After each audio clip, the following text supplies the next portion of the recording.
மூத்த குடிமக்கள் ஓய்வூதியர்களுக்கு சேமிப்பு சலுகை முக்கிய அறிவிப்பு. தனிநபர்கள் ஓய்வு பெறும் வயதை நெருங்கும் போது அவர்கள் பணியில் இருந்து ஓய்வு பெற்ற பின்பு வரும் ஆண்டுகளில் தேவையான பணத் தேவைகளை சமாளிக்க அவர்களின் பணத்தை பாதுகாப்பதற்கு வரி சேமிப்பு முதலீட்டு திட்டங்களில் கவனம் செலுத்துவது அவசியமாகிறது.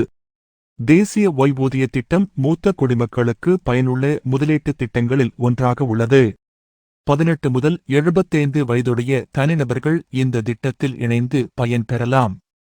என்பிஎஸ் முதிர்ச்சியின் போது அதிகபட்சமாக 60% திரும்பப் பெறலாம். மீதமுள்ள 40% மாதாந்திர ஓய்வூதியமாக மாற்றப்படுகிறது.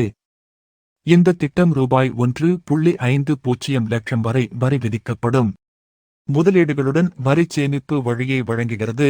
மேலும் என்பிஎஸ் கணக்கு வைத்திருப்பவர்கள் ரூபாய் 50,000 கூடுதல் கழிப்பிலிருந்து பயனடையலாம். அரசு மற்றும் தனியார் துறை ஊழியர்களுக்கு வழங்கப்படும். மூத்த குடிமக்களுக்கு வங்கிகள் மற்றும் தபால் நிலையங்களில் பரவலாக கிடைக்கும் நிலையான வைப்பு மற்றும் தொடர் வைப்பு திட்டங்கள் கவர்ச்சிகரமான வட்டி விகிதங்கள் மற்றும் வரிச் சலுகைகளை வழங்குகின்றன. குறைந்தபட்ச முதலீட்டு காலம் 5 ஆண்டுகள்.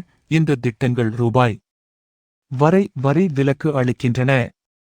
வருமான வரிச் சட்டம் 1961 பிரிவு 80C இன் கீழ் ரூபாய் 1.50 லட்சம். மற்றொரு சாத்தியமான விருப்பம் பொது வருங்கால வைப்பு நிதி குறைந்தபட்ச முதலீட்டில் உத்தரவாதமான வருமானத்தை வழங்குகிறது. ரூபாய் 500 மற்றும் அதிகபட்சம் ரூபாய் 1.50 லட்சம்.